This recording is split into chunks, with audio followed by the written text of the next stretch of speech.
back to another podcast episode. This is the Make Everything podcast, where I share mostly my knitting or crochet projects, but I will also share some artwork that I've completed recently and really any other crafty business that I get up to.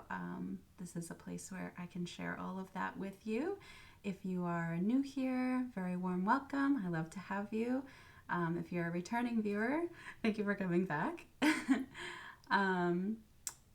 My name is Jocelyn. I use she, they pronouns, and I am recording here in my home in the Blackstone Valley of Massachusetts, where I live with my two cats, Frog and Toad, and my partner, David. I don't have too much really to share today. I have 2 finished objects since I last recorded a podcast. If you watched my knit in chat that came out last Friday, you will have seen one of the projects that I was working on. The 2 finished objects are both crochet this time, and I have a little bit of progress on one of my whips, but not too much. So I think it'll be a quick episode today, and then I'm going to share a little bit of news at the end of this episode. So I guess we'll get right into it. The first finished object is this one here, and this is the Rosemary top by Stitched by Emma. I will have a link to the pattern in the description box.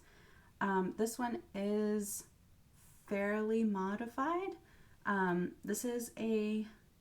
made this for my friend Adrian. She actually sent me a picture of a modified version of the Rosemary top on Instagram and really wanted one, so I offered to make it for her. So it's done in, I think this is called the lemon stitch. The body's worked in. It's single crochet, double crochet, single crochet, double crochet, and repeat. And on the opposite row, you would do like a single crochet on top of the double crochet and so on. And it makes a really dense fabric, but this is also extremely stretchy. So this is form-fitting for her. And then she really liked the mesh sleeves, which was part of the modified version that she sent me.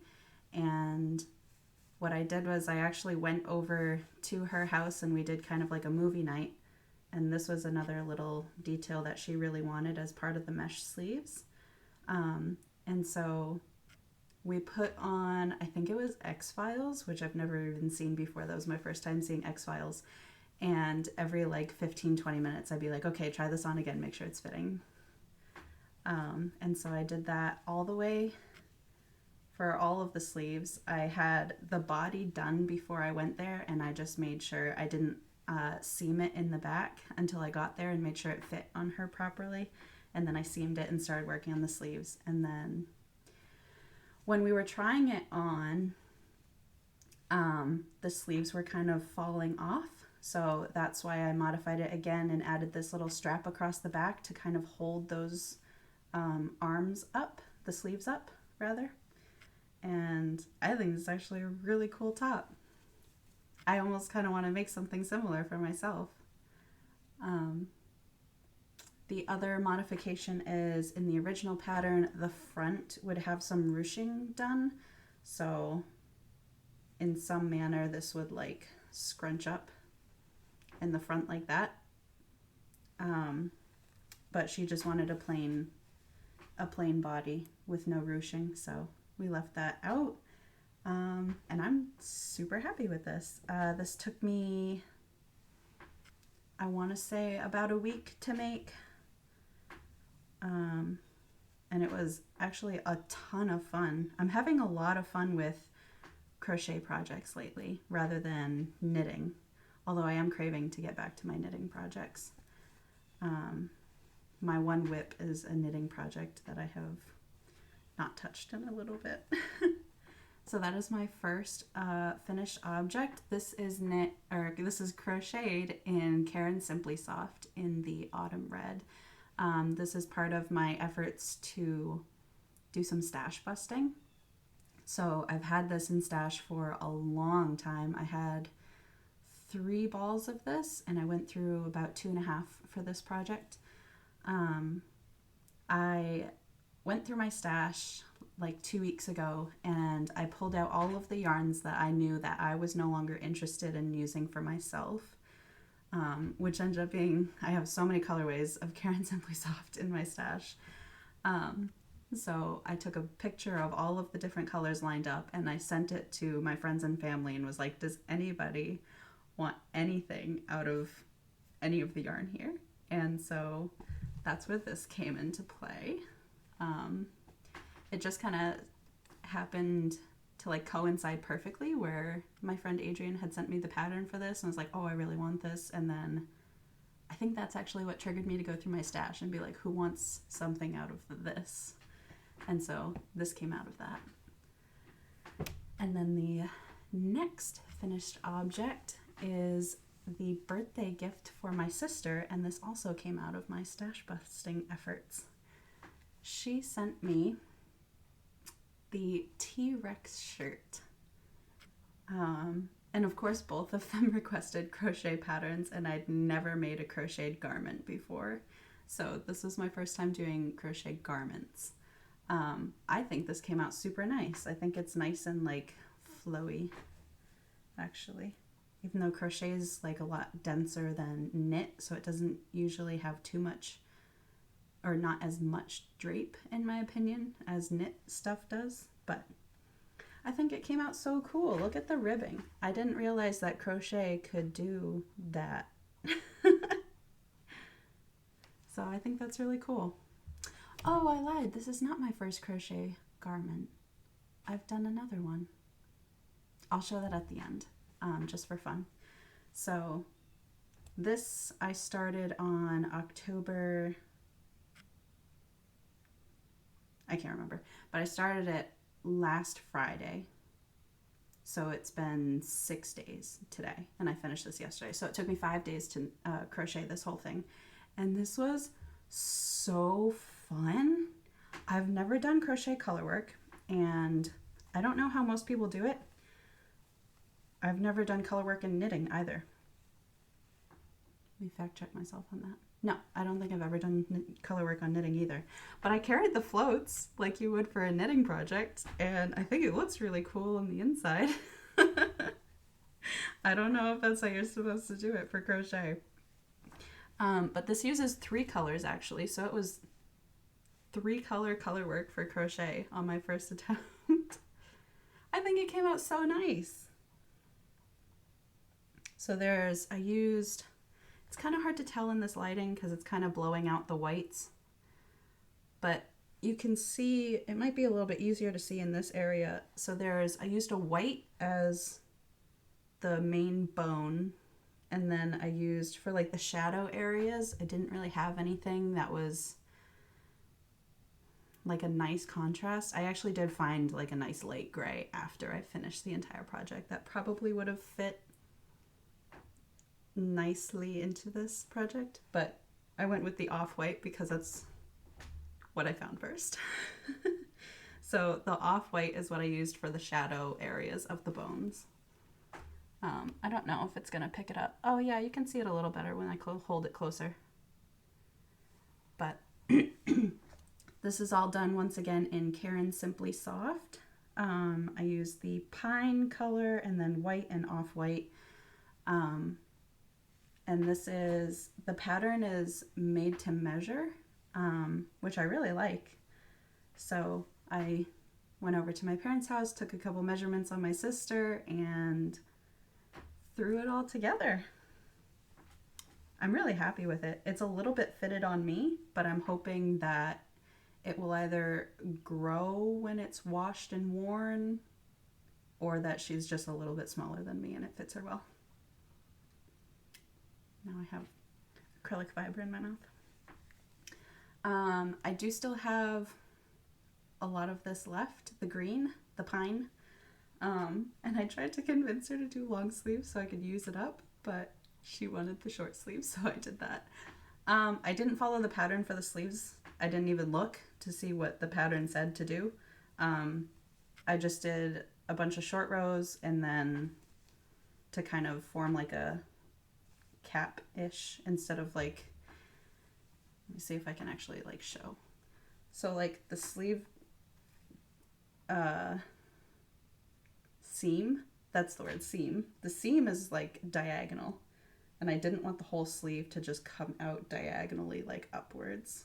So I did a bunch of short rows. I'm sure you can see here where I changed the short rows and then went out. So I did that on both sides, made sure it matched. And the pattern did have neck shaping in the back piece, but I omitted that, and I only did it on the last 4 rows on the front. So the neck is kind of high, and I'm hoping that's like okay with my sister. I told her if anything is not what she wants, that she can just let me know and I'll go back in and fix it. I don't know how, but I will go back in and fix it. Another challenge in itself, just to modify already finished pieces. I think what I'll have to do is, like, if I need to open up the neckline and like make the armhole a little deeper or something, I think I just rip the sleeves off and undo the shoulder seams and just keep going up. And that's probably fine. And then redo the sleeves. Although the sleeves would be a lot bigger then, so I'd have to decrease a lot more in the sleeves. That's a problem for if it needs to be done. So anyways, yeah, I think I've held this up enough. That is my second finished object. So I'm actually going to, if I have time today, I'm actually going to go drive over to my parents' house before I start work and give this to her, because her birthday is on Sunday. It's Thursday now, and I'm going on vacation tomorrow, and I'm going to share that information at the end. That's my little bit of news. Okay, so I have one work in progress, and if you've watched my previous podcast episode, you will have seen it. This is a very oversized saddle shoulder cardigan that I'm designing.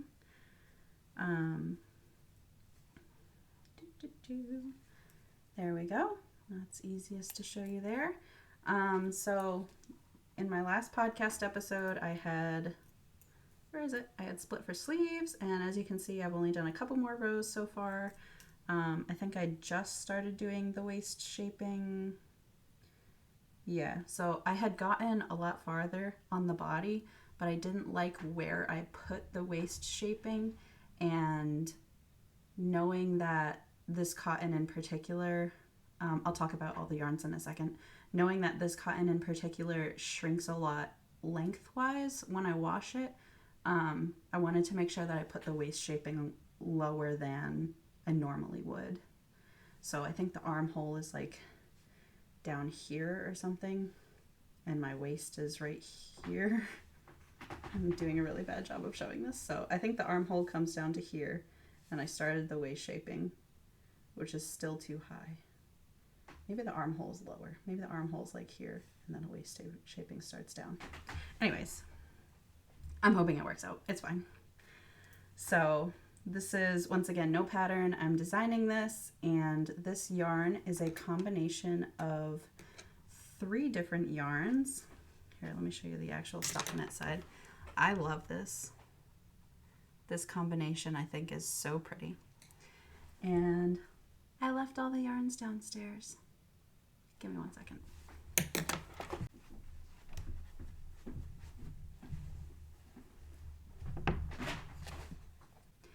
And we're back. So this is the first yarn. This is the main yarn, and you can probably see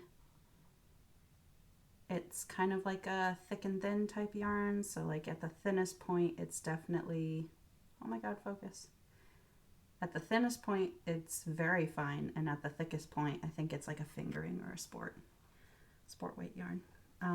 This is my favorite yarn to work with out of all of the yarns that I've gotten from Peter Patches, which is like a warehouse for extra yarn that's manufactured in this company, or in this country. So Peter Patches, they buy up all of the extra yarn that gets produced by mills all over the United States, and just resells them. So super affordable yarns, and there's a ton of it. I've already used this for at least 2 other projects, given they were small projects, but at least 2 other projects I've used this for, and I still have a lot more to go. So that's the first one. It is held with 1 strand of this. This is 100% rayon, and this is extremely fine. It's like basically just a thread. But I love the color variation in this cone. And with this being thread weight, I don't know if I'll ever use this up in my entire life. Is it gonna focus? Yeah. I don't think I will ever use up all of this rayon. Oh well. I love the colors. And that's that. Also held together with this one. And this is a combination of flax, poly, and silk. The silk is the little flecks on it. And once again, this is like a thread.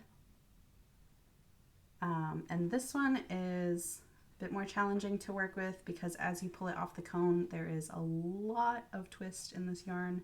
So it twists in on itself quite a bit. I don't struggle nearly as much with the other 2. But I love the color and I love what it does to the fabric. It gives it like the tiniest bit of shine because like when this gets worked up, it's actually really shiny. I don't know if it like comes off on camera, but I feel like it like you can see how this is very matte and this kind of shines. I love it. So I will continue to work with it. And once again, will probably never use this up in my entire life. I was actually thinking that I would get like a loom and maybe try weaving fabric out of this. But that would be like a big investment just to use up this cone. And then I have to go through the whole learning process of using a loom just to make that. But that is something that I am thinking about. I think that would be really cool to make a nice, this would be super thin, a nice thin fabric out of this yarn. Anyways, just an idea. So those are the 3 yarns that I'm using that make up this. And I love them so much. So this is, I'm planning to knit this down to about mid-thigh, maybe like a little bit lower, maybe like a couple inches above my knee. And when it shrinks, I'm hoping then it'll reach like mid-thigh. And then I can add in like some nice pockets, do some nice long sleeves. And I want the sleeves to be straight sleeves, I think, and have kind of like a nice open cuff around. And just overall have this be more like a coat versus a cardigan. I think that's what I'm going for, is like a coat vibe. And then I'll have a nice double knit button band down the center, and I gotta find some really nice like wooden buttons. I really like wooden buttons. And that's how I'm going. That's what my plans are for that one. And that is my only work in progress that I've made progress on. I have another work in progress that I showed in my last episode. You can go check that out, but I don't have any, I haven't worked on it since then, so I'm not going to show that today. It's a linen napkin project. So, and I talk a lot more about that in, again, my last podcast episode. So moving on, I have some exciting news. I mentioned earlier in the video that I am going on vacation tomorrow, and I am going to Rhinebeck. This is my first year going to Rhinebeck. I had never even heard of it until this year because I've only just really joined the knitting community this year.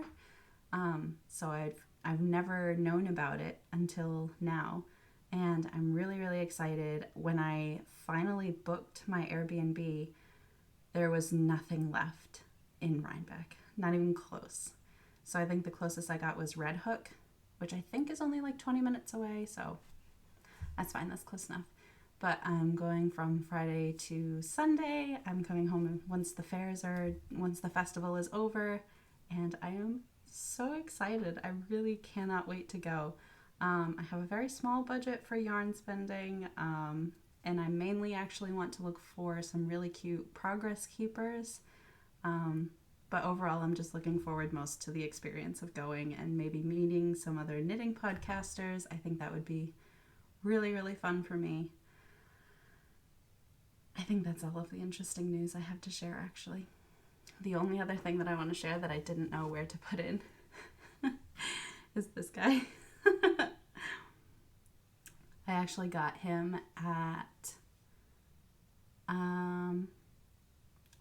another craft. It was a quilting show in a neighboring town. It was actually done at my high school, my old high school. And I bought this guy, and this is one of those ones where this is like the actual alpaca fur. I forget what the alpaca's name was. I don't know if it said somewhere on, oh, his fur is falling out. So the reason you're seeing him now is because he used to be on my painting table downstairs, and one of my cats got up there and found him and decided to give him a rough go one night. So I brought him up here, and now he's going to stay here on my desk and be my pal amongst all of my yarns. I have actually not named him, so if you have any suggestions to name this guy, since I can't remember what the alpaca's actual name was, let me know what you would name him. If you have one, I would like to know what you named yours. I think they're so cute. I've wanted one for so many years. I keep seeing them, like anytime you go to a craft fair, you see somebody who's got the alpaca yarns, and then they have the little alpaca toys with the actual alpaca fur, and they're so, so cute. And I've held off on buying them for years, but I finally got one. Anyways, that is all that I have to share today. I have plenty of time to go run over to my parents' house and give my sister her birthday gift. I hope you enjoyed this video. If you want to stick around, please subscribe. And if you like this video, feel free to give it a like and help me reach more people. If you are going to Rhinebeck, I would love to know. Please drop me a comment and let me know what you're most looking forward to, which booth that you really want to visit when you go. Because I need to put together a list of places to visit. I don't know how to strategize going around such a big fair. I'm really looking forward to Miss Babs, because I think that's one of the only fancy yarns that I have in my stash right now. So I'm really looking forward to seeing what Miss Babs has. You can find me on Instagram and on Ravelry as well as All We Make Is Good. I've started being better about updating my Ravelry with all of the projects that I've been doing lately. So if you are big on Ravelry, you can start seeing a lot of the projects that I'm working on there as well. Anyways, thanks for being here, guys, and I hope you have a good weekend. Bye.